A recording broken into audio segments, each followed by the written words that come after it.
wala dyan, B.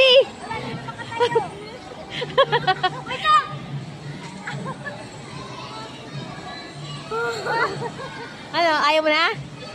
Gusto mo ba?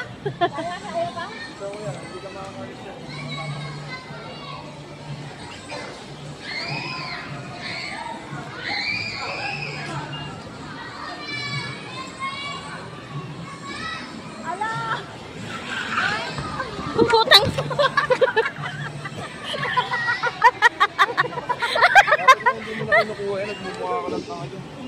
Bakit sumobra ka naman? Hindi ka na lumabas dito.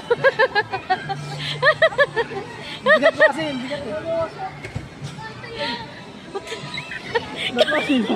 Kala ko nakarating ka dito. Ano isa ba? Ayoko. Wala. Ang saya eh. Ang saya.